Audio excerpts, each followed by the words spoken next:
Топ 6 най-големи победи в вечното дерби. През сезон 1994-95 Левски смазва ЦСКА с 7-1 като гост.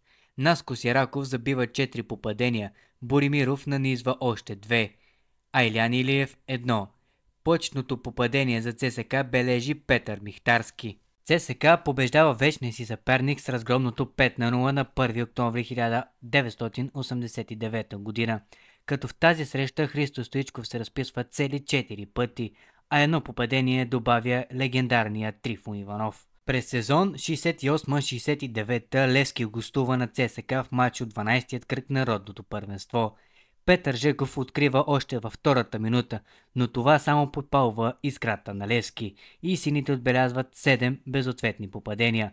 След хеттрик на Георги Аспарухов, 2 гола на Янко Кирилов и по един на Борислав Богданов и Александър Костов, в 89-та минута Цветан Атанасов оформя крайното 2-7 в полза на сините. Пред приблизително 50 000 души Левски разбива ЦСКА с 5-0 в финала за Купата на България през 1998 година.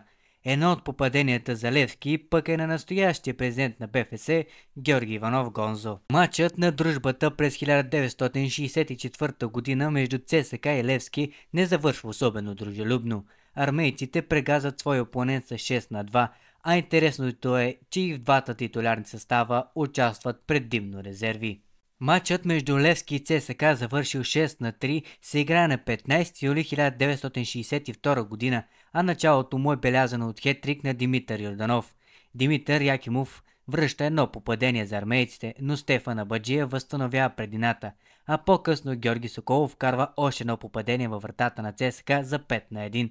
До края на срещата биват отбелязани още цели 3 попадения. Напишете ни в коментарите кой от двата отбора подкрепяте.